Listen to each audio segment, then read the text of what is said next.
नमस्कार प्यारे विद्यार्थियों, स्वागत है आपका आपके अपने चैनल स्कूल गुरुज में। देखिए विद्यार्थियों, आज जो पेपर बताने वाला हूँ वो है कक्षा 9th का अंग्रेजी विषय का पेपर है। इंग्लिश सब्जेक्ट का पेपर होने वाला है आपका। जो क्वेश्चन बताऊंगा विद्यार्थियों वो 100% आपके एग्जाम के लिए इंपॉर्टेंट साबित होगा। क्योंकि जो हर बार हर साल जो क्वेश्चन पेपर मैं सोल्यूशन करवाता हूँ ना विद्यार्थियों, तो क्वेश्चन है बिल्कुल 90% से ज़्यादा उन्हीं में से छपते हैं। जो क्वेश्चन बताया है तो उन्हीं में से क्वेश्चन है वो बिल्कुल आपके एग्जाम में छपेंगे। और आज जो क्वेश्चन बता रहा हूँ ना विद्यार्थियों, आपको ध्यानपूर्वक देखना। अगर आपने कुछ नहीं पढ़ा आप पिछले 3 महीनों में और आपको कुछ याद नहीं है तो भी निश्चिंत रहिए, आपका स्कोर है वो बाकी विद्यार्थियों से काफ़ी ज़्यादा बेहतर रहेगा विद्यार्थियों। काफ़ी ज़्यादा बेहतर रहेगा अगर आप इस वीडियो को पूरा देखते हो, ध्यानपूर्वक सारे क्वेश्चन पेपर को याद कर लेते। बस आपसे रिक्वेस्ट रहेगी कि अगर चैनल पर नए हो तो चैनल को आप सब्सक्राइब कर लेना और वीडियो को लास्ट तक जरूर देखिएगा। बाकी सारे सब्जेक्ट पेपर ऑलरेडी मैंने डाल दिए हैं, ये देखने के बाद वो भी देख लेना। ठीक है, तो शुरू करते हैं बिना टाइम वेस्ट की। सबसे पहले सेक्शन ए में आपका रीडिंग पूछा जाएगा। और रीडिंग में आप सभी को पता है कि पैसेज आएंगे, पैसेज को कैसे हल करना है वो आप भली भांति जानते हैं। कि देखिएगा, पैसेज को आपको 2 से 3 बार पढ़ लेना है और फिर उसे हल करना है। जैसे ये प्रश्न दे रखा है कि where was the man walking. ठीक है, तो एक मैन है वो कहाँ पर वॉकिंग कर रहा था, तो ये इसका सिंपल सा आंसर है, ये दे रखा है a man was walking through a desert. वो रेगिस्तान में चल रहा था। तो आपको सिंपल सा क्या करना है, आंसर ही फाइंड करने हैं ना पैसेज में से, कहीं और ढूंढने की जरूरत नहीं है। तो पैसेज तो आपको आते ही होंगे, किसे हल करना कैसे नहीं करना। तो सारे क्वेश्चन के आंसर हैं वो निकाल लेना, इसमें अपना टाइम वेस्ट नहीं करते हैं। हम जो जो जो पर्सन है ना विद्यार्थियों, आपके टेक्स्ट बुक्स में से और कौन सी स्टोरी, कौन सा आपका पैराग्राफ, एप्लीकेशन और ग्रामर से कौन से क्वेश्चन आएंगे वो मैं आपको ही बताऊंगा, क्योंकि वो ही इंपॉर्टेंट है। ये पैसेज जो आपके अनसीन होते हैं ना, वो कहीं से भी पूछे जा सकते हैं। तो पैसेज तो आप हल कर लेना। ठीक है, ये वाला। और उसके बाद देखिए, अब जी ये 100वां क्वेश्चन है ना, अब आगे वाले ये सबसे इंपॉर्टेंट है। ये क्वेश्चन है वो कौन से पूछे जाएंगे वो मैं बता रहा हूँ, तो ध्यानपूर्वक देख लेना। 100वां क्वेश्चन देखिएगा, write an application to the principal of your school asking 3 days leave as you are ill. यानी आप बीमार हो तो आपके प्रिंसिपल को 3 दिन की छुट्टी के लिए आपको एक एप्लीकेशन लिखनी है। ये तो बिल्कुल पूछ जाएगी। और ये अथवा में दे रखा है ना विद्यार्थियों, तो अथवा में दे रखा है तो इसका मतलब है कि दोनों में से कोई एक करना है। आपको ये नहीं आता है तो ये कर लेना। यू आर पवन मिश्रा, क्या है, you are Pawan Mishra write a letter to your friend Deepak Verma inviting him to attend your younger brother's birthday party. ठीक है, आपके बड़े भाई का जो जन्मदिन है तो अपने दो दोस्त हैं दीपक वर्मा, आप पवन मिश्रा तो दीपक वर्मा को आप इनवाइट करते हो, तो इसके लिए आपको एक लेटर लिखना है। ठीक है, दोनों में से कोई एक करना है, बहुत इंपॉर्टेंट है। 500% देगी। 500 में write about your family, you may write about your parents, brother sister और other relative who live with you. तो अपने परिवार के बारे में लिखना है। कुल मिला क्या है कि इसमें अपने परिवार के बारे में लिखना है, अपने माता पिता भाई बहन आदि जो रिलेटिव हैं उनके, जो आपके साथ रह रहे हैं उनके बारे में आपको कुछ लिखना है। अगर आपको नहीं लिखना, ये नहीं करना, आप ये सार्वजनिक नहीं करना चाहते तो कोई बात नहीं, आप ये लिख देने। Right about any festival in your own word. अपने शब्दों में क्या करना, एक जो भी एक कोई भी त्यौहार, कोई भी आपकी मर्जी है, कोई भी त्यौहार, दीपावली, होली, रक्षाबंधन, किसी एक पर आपको अपने शब्दों में लिख देना है उसके बारे में। ठीक है, तो ये मोस्ट इंपॉर्टेंट रहेगा अगर इसकी बजाय, क्योंकि ये आपके जो पर्सनल जो डेटा होता है वो सार्वजनिक हो जाता है, इससे अच्छा रहेगा ये आप कर लेना। अब 60% देखिएगा, इसमें क्या पूछा गया है कि on the basis of the picture given below. यानी कि कुल मिला के बात यह है कि इस पर्सन को इस पिक्चर को देखना है और उसके बाद 75 वर्ड्स में जो लाइनें आउटलाइन लिख देनी है। ठीक है, जो आपको पैराग्राफ लिखना है इस चित्र को देखकर लिखना। ठीक है, जो पर्सन बता रहा हूँ विद्यार्थियों, आप इग्नोर मत करना, क्वेश्चन है वो बिल्कुल आपको हूबहू देखने को मिलेंगे अपने एग्जाम में। आप बेहतरीन स्कोर प्राप्त करना चाहते हैं तो फिर आप देखिएगा, और फिर आपको ये लगता है कि ये नहीं आएगा तो फिर आप अभी से वीडियो को छोड़ सकते हो। ठीक है, अब देखिए 7वां क्वेश्चन है। अब आपके ग्रामर से जो क्वेश्चन आएंगे ना वो बता रहा हूँ। ठीक है, बहुत ज़्यादा इंपॉर्टेंट है। अब 7वां क्वेश्चन में क्या पूछा गया देखिएगा, और खाली जगह पूछी गई है कि इसमें क्या आएगा। देखिए फर्स्ट में देखिएगा, the word wax rhymings with, क्या आ जाएगा यहाँ एक्स। वे जो वैक्स का राइमिंग क्या हो जाएगा, एक्स हो जाएगा। ठीक है, यहाँ आ जाएगा ऑन, क्या आ जाएगा ऑन, और ये हो जाएगा आपका ऑन। उसके बाद ये पर हो जाएगा विद्यार्थियों, क्या हो जाएगा, ग्रेटेस्ट, ये आ जाएगा ग्रेटेस्ट, यहाँ पर आ जाएगा। ठीक है, और the exam will start next week हो जाएगा। द प्लांट, और आपको ये नहीं करना, कोई पांचवा नहीं करना। इनमें पूछा कितना क्या है, यहाँ देखिए, यहाँ ध्यान तो देना, एनी फाइव यानी कोई 5 करने हैं। से दे दिए हैं खाली जगह, आपको करने हैं 5, तो ये छोड़ दो 5वां। और सटा देखिएगा, द रेनी सीजन स्टार्ट, क्या हो जाएगा, स्टार्ट आफ्टर द समर। यानी जो बरसात का मौसम होता है गर्मी के बाद आता है, आफ्टर आफ्टर समर। तो ये आज आफ्टर आ जाएगा। ओके, आपने एक बार देख लिया ध्यानपूर्वक तो आप स्क्रीनशॉट ले लेना इसका।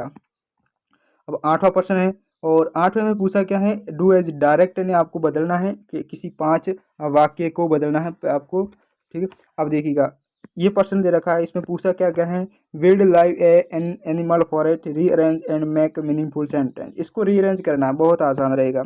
आपको देख लीजिएगा क्या बता रहा हूँ मैं, देखो विल्ड एनिमल, यहाँ जो देखिएगा पहले ही दे रखा है विल्ड एनिमल, आपको लिखना है विल्ड, लिखना है पहले नंबर पर।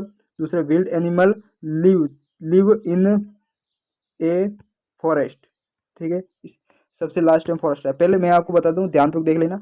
सबसे पहले ये दिया विल्ड एनिमल, ठीक है, wild animal live in a forest, ये आपको लिखना है इसी तरीके से।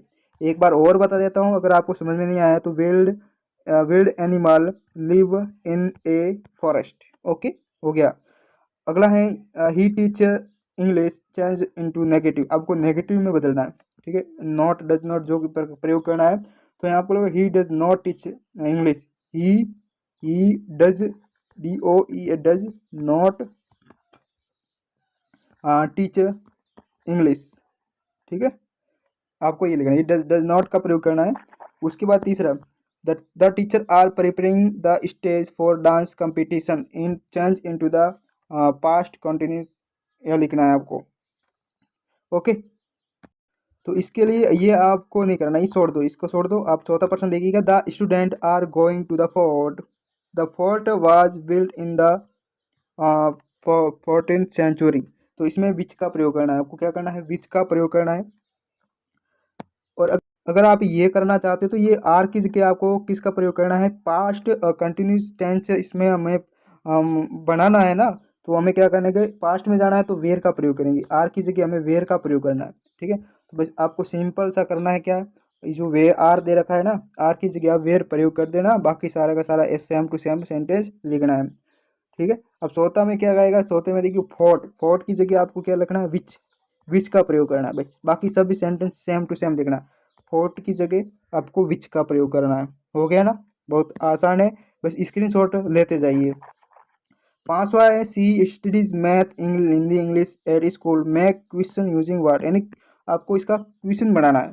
क्वेश्चन बनाने के लिए हमें वाट का प्रयोग करना पड़ेगा, क्या करना पड़ेगा, वाट का प्रयोग करना पड़ेगा। तो हमें जो दे रखा है ना वाट, सबसे आगे वाट का प्रयोग कर देना है, और बाकी जो सेंटेंस दे रखा है ना उसमें ये मैथ इंग्लिश और हिंदी इंग्लिश ये हटा देना है, ये हटा देना है। ठीक है, बाकी सारा सेम टू सेम लिखना है।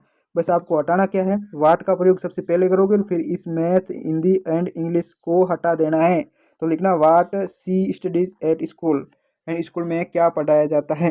ठीक है, उसके द्वारा, तो ये आपको लिखना है, बस इसको हटा देना मैथ हिंदी इंग्लिश को। ओके, अब उसके बाद देखिएगा अगला दे रखा है ना, 9वां प्रश्न दे रखा है, read the following poem and answer the question. ये तो पहले पोएम को पढ़ना है और क्वेश्चन का आंसर देना है। तो आप पोएम को पढ़ लीजिएगा, एक बार पोएम को देख लीजिएगा कौन सी आने वाली है आपके एग्जाम में, और फिर इसके प्रश्न भी देख लीजिएगा, फिर बाद में आपको इसको सॉल्यूशन करना पड़ेगा। 10वां प्रश्न, अब जो ये इंपॉर्टेंट क्वेश्चन है, इसका आपको मिलान करना है। सबसे पहले देखो सेल्फ, सेल्फ का जो प्लूरल वर्ड हो जाएगा सेल्फ से, नाइफ का हो जाएगा नाइव्स, और लीव का हो जाएगा लीव्स, वुमेन का हो जाएगा वुमेन, और चाइल्ड का हो जाएगा चिल्ड्रन। ओके, बहुत आसान है, आपको बहुवचन बनाने थे। 11 11 स्क्रीनशॉट, आपको अगर स्क्रीनशॉट नहीं लिया ना विद्यार्थियों, स्क्रीनशॉट ले लीजिएगा, क्या है कि बाद में आपको याद करने में आसानी रहेगी, तो स्क्रीनशॉट लेना जरूरी है। 11% देगी, 11 में आपको इसमें खाली जगह भरनी है। तो खाली जगह में सबसे पहले इसमें आएगा क्या आ जाएगा, तो ये जो दे रखा है ना इसका प्रयोग करना है। तो Madhya Pradesh is the second state in India, second largest आएगा, लार्जेस्ट इन इंडिया, यानी मध्य प्रदेश है वो दूसरा सबसे बड़ा राज्य है भारत का, तो लार्जेस्ट यहाँ आ जाएगा।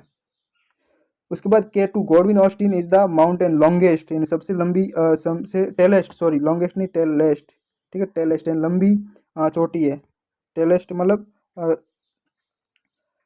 लंबी, सॉरी विद्यार्थियों इसमें कोई मिस्टेक होगी, हाँ टेलेस्ट का मतलब होता है ऊंची। ठीक है, उसके बाद आप देखिएगा ना Marina with around 13 kilometre is the mount, sorry ये जगह Marina with around 13 kilometre is the beach in India, तो यहाँ लॉन्गेस्ट हो जाएगा, लॉन्गेस्ट का मतलब होता है लंबा, तो लॉन्गेस्ट यहाँ आ जाएगा। ठीक है। और इसमें चौथे में देखिएगा, इसमें क्या आ जाएगा, चौथे में देखिएगा इसमें आ जाएगा वेटलिस्ट, यानी ये सबसे ज़्यादा बरसात होती है मेघालय में, वेटलिस्ट हो जाएगा। और जो वाराणसी दे रखा है पाँचवा में, पाँचवें में जो जो बच्चा है वो लिखना है ओल्डेस्ट, ओल्डेस्ट यहाँ लिख देना है, इसमें ओल्डेस्ट यहाँ लिख देना है। ओके, ये हो गया आपका 11%। 11वें के बाद 12वां, 12वां क्या दे रखा है, 12वें में आपको मिलान करना है, करेक्ट मीनिंग लगानी है। इसे जो कोबलर होता है ना, कोबलर, कोबलर का क्या काम होता है 12 में, इसका होता है परसेंट, ये हो जाएगा ई वाला, ठीक है। और दूसरे में क्या हो जाएगा, सी नर्स, नर्स क्या होता है, a person take care a sick. और जज क्या करता है, जज a person who give judgement करता है। और चौथे में ए आ जाएगा, टीचर क्या करता है, टीचिंग करवाता है। और पाँचवें में डी आ जाएगा, प्लम्बर है वो रिपेयर पाइप करता है। ओके, ये आप स्क्रीनशॉट लेना जरूरी है, स्क्रीनशॉट लोगे तो बाद में याद रहेगा आपको। और इसमें अब सेक्शन डी में अब तो टेक्स्ट बुक्स में से जो क्वेश्चन आएंगे 13वें में देखिएगा, आपको क्या करना है, इसमें स्क्रीनशॉट लेते जाइए, क्या करना है, स्क्रीनशॉट ले जाइए। इसमें जो मैंने आंसर दे रखा है इसमें, और इसमें भी आंसर दे रखा है और टिक कर रखा ऑलरेडी मैंने, क्योंकि प्रिंट निकाला था इसलिए। तो ये आपको करने जाइए, आपको देखना है ये पाँचवा छठा पर्सन है, ऑलरेडी इसके आंसर दे रखा है। अब चौथवा में देखिएगा इसमें, और ये आपके टेक्स्ट बुक्स में से क्वेश्चन आएगा 13वां। और आपको क्या करना है कि किन्हीं 4 प्रश्नों के उत्तर देने हैं 30 वर्डों में। तो आइए स्क्रीनशॉट लेना है, स्क्रीनशॉट लेने के बाद में तैयार करने ये सारे क्वेश्चन पूछे जाएंगे। ओके, क्योंकि जो क्वेश्चन बता रहा हूँ ना वो बिल्कुल हुबहू आपको एग्जाम में देखने को मिलेंगे विद्यार्थियों। और विद्यार्थियों चैनल पर नए तो चैनल को जरूर सब्सक्राइब कीजिएगा। ओके, और 15वां में पूछा गया है, किन्हीं 2 प्रश्नों के उत्तर देने हैं 30 वर्डों में। 15 के बाद 16 में पूछा गया है कि किन्हीं एक प्रश्न का उत्तर देना है 30 वर्ड में, किन्हीं एक प्रश्न का उत्तर देना है 30 वर्ड में। ओके, तो ये पूरा का पूरा प्रश्न पत्र आपका 9th का हो गया, कक्षा 9th का अंग्रेजी विषय का। बाकी सारे सब्जेक्ट के पेपर मैंने अपलोड कर दिए हैं, वो देख लीजिएगा। ओके, मिलते हैं अगले वीडियो में, तब तक आप बने रहिए हमारे चैनल पर। जय हिंद।